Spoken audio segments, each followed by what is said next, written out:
Welcome back to the Light True Crime. We are continuing on to part two of the text messages readout from the notes that I took from attending the David Burke preliminary hearing. So I'm going to get right back into it. If you haven't, start with part one to go in chronological order. So we're going to resume, and that brings us to June 11th, 2024. Celeste texts, I got pregnancy symptoms.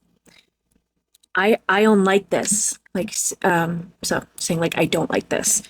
David replies, it's okay. We don't know for sure. Celeste, what if the smortion didn't work? David, you would have a baby bump. And you have, so I missed a little part of this, but he was saying you've had hella periods since then. And then he also said, but nah, first baby gone. Celeste replies, I hope. Celeste says,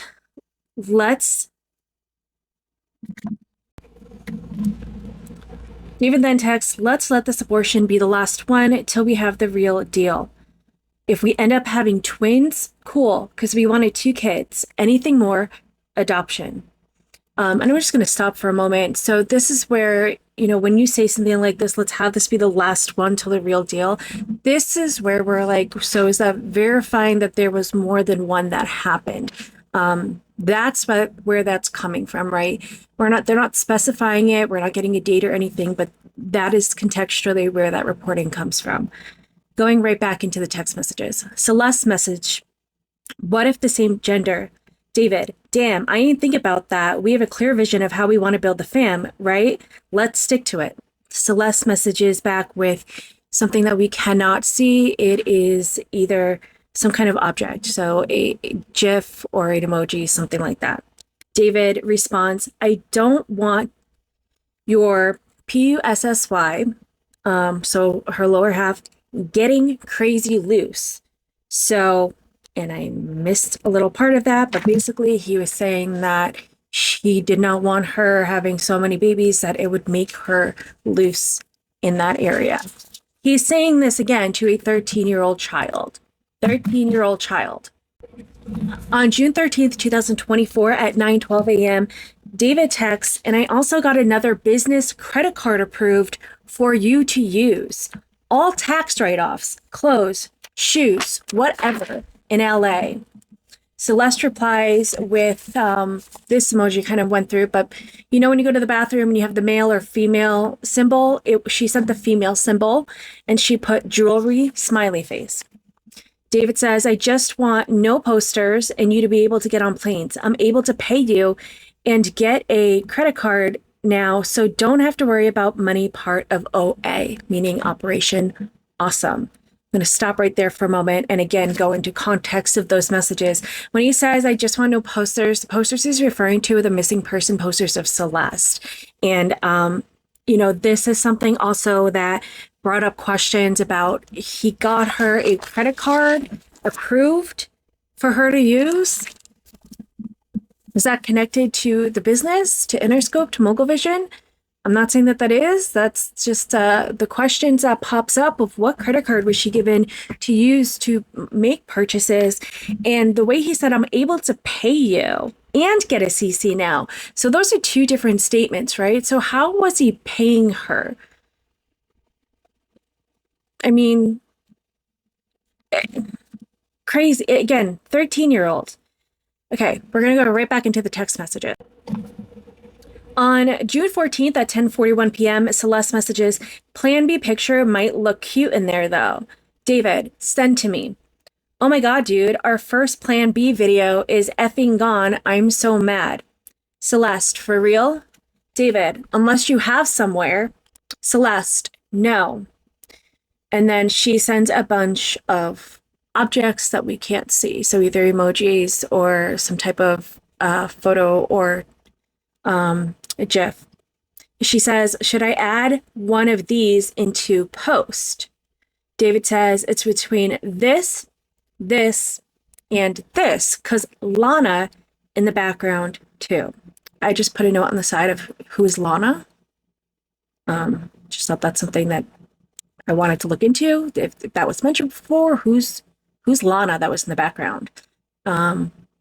Because she must have been around Celeste, right? Celeste messages back, pick, like in capitals, PICKKK. David, plan B, the blurry one though. I noted at this point that again, David was very into taking notes during all of this, and he has not been during pretty much any other part of the preliminary hearing. He was looking, but he wasn't using his notepad and all that. But throughout this, he would lean over to his attorney, and again, he was writing nonstop in his own note area. It's the first time that we saw that type of behavior in the courtroom.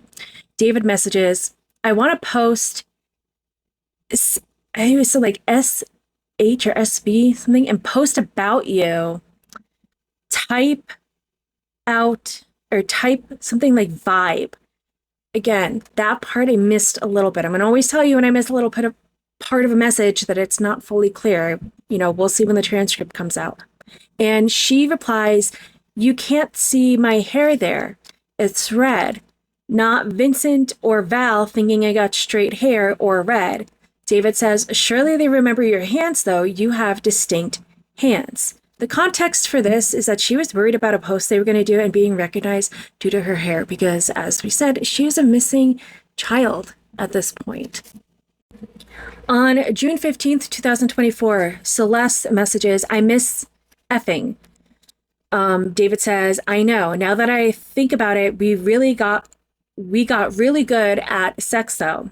On June 19th, 2024, at 1:18 a.m., Celeste says, your mom know we had sex yet? David replies, she thinks that's the first thing we're going to do when we see each other. At 11:24 a.m., Celeste says, I can see you and sleep over. Just don't get me pregnant, please. David, we've done a good job in the past few months, baby.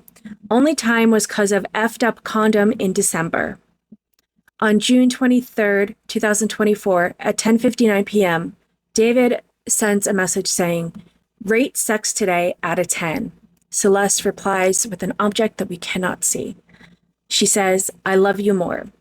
I don't know. That shit felt so good. At 12:13 a.m., David replies, need more hickeys.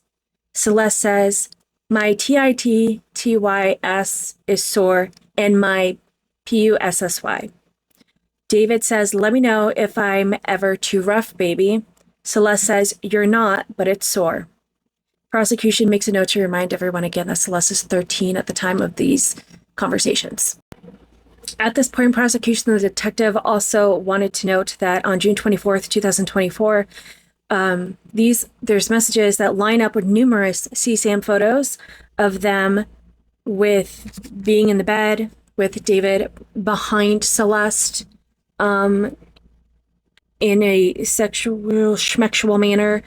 On June 25th, 2024, messages line up with other photos that were on the phone that were, again, explicit content is what I will say. Now, on June 26th, 2024, at 10:13 a.m., Celeste messages and says, give me a sex. David replies, KKK. June 27th, 2004, 9 a.m., Celeste messages, we fucked, can I say that here? We FUCKED, and it hurt, and it hit, and she corrected, it shouldn't say hit, and it hurt. She's telling him that it hurt. And she put SMMMM. So much, she's trying to say. David replies to this message saying, nah, I remember every time you say ow when we F. And last time you ain't say ow once. Celeste says, yes, last time I ran to the restroom, my PUSSY and buddy Hurdy. I then missed something in that message exchange. Where it picked up was Celeste replying, so hurtness. Prosecution made a point again to point out she's 13 years old, a 13-year-old child. On July 9th, 2024 at 1:25 a.m., David texts, I'm thinking about your Smoshmortian gift. Celeste, I want Balenciaga hourglass purse. You is ever just think we have whole ass smeksh tape? David, few of them, yep. Celeste, is no leak it, please. So she's asking him not to leak that. David says, the N-word, you don't leak it. On July 10th, 2024, at 11:12 p.m., Celeste, does anyone know we even had smecks? David says, then, again, this is what it says, but like the context was out of order in the reply. Then let's get married next year. Make the baby simply. He says, then replying to what she asked previously, nope, and I would like to keep it that way before we get married. Just a quick stop here. I hope you can see the themes and underlying messages here that show how much manipulation was used on this child, how much he tried to set up this concept, this idea of a future in her mind. And, you know, it's just talking about marriage and everything and this life again with a child. We're going to resume text messages. David says, can I F you pressed up on the window in Vegas? Celeste says, you want to? David, I want to F everywhere. We still ain't F everywhere yet. I missed a little part, but the context, again, I'm writing so fast, my handwriting got so messy trying to keep up with these text messages. The context was about doing it on a couch, writing it, he says in it, please, mommy, at one point.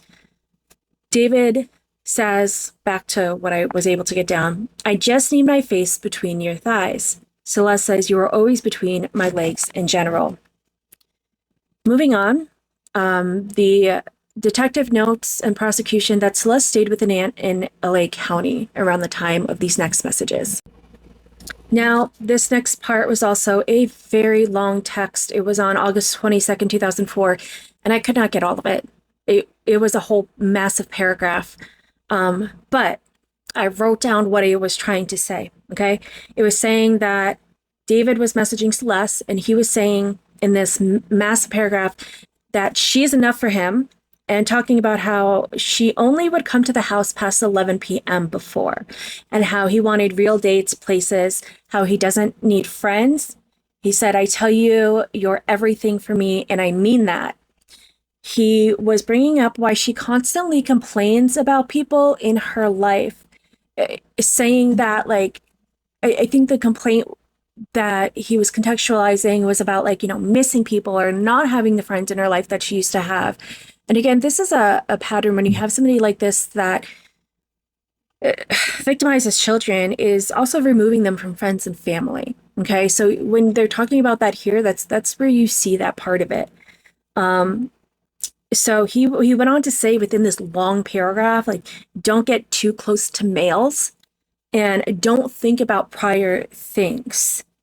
He was talking about, again, how they used to see each other 2 times a week past 11 p.m. before, you know, they were able to see each other more. And that, you know, he positioned in this paragraph that he's given up things. He doesn't really care about anybody else. He doesn't hang out with other friends that much. He doesn't need other friends. He just needs her. Again, that's so manipulative to a child. And I want you to imagine how the child's receiving these messages and how he's positioning them to her. Now, on August 30th, 2024, to 8 a.m., Select's messages, realistically, I care about you. I killed my kid for you. David, it has to be in the right time with least complications. Celeste, I still would have been there for it. David, yeah, selfishly, because it also would have been mine. What? Celeste, David, I'm going to have to lie to people all around. And it was I'm going to have to lie to people all around, even my kid. I'd do anything to get it back. Still took an innocent life of a little baby. David says, let's end it there. Celeste, I'm about to talk about it without crying. I'm still willing to talk about it. David says, I don't like talking to you when you get upset. I'm saddened by it. I'm more saddened by the way it was conceived outside of marriage. So contextually, just taking a pause for a moment, this is the part where she's talking about regretting the whole loss of this pregnancy, okay? A child. And his reply in these is about like, he doesn't like listening to her when she's upset. Okay. You've caused her to go through this. And again, the whole part of he doesn't like how it was conceived outside of marriage. We're also ignoring the part that it was conceived with a child and he's an adult. Now, I did miss part of some text message in between there, but it went on to say, I can't change it, but one I can change, the way the next child goes, is what he said. Okay, I'm going to stop right here for part 2 and I'll continue over in part 3 where we'll pick up with September of 2024 on her 14th birthday. So thank you so much for tuning into The Light. Remember, what happens in the dark will always come to the light. Make sure you're following me for more updates on this case and many others that I do cover, and I'll be back in the courtroom on Monday as well.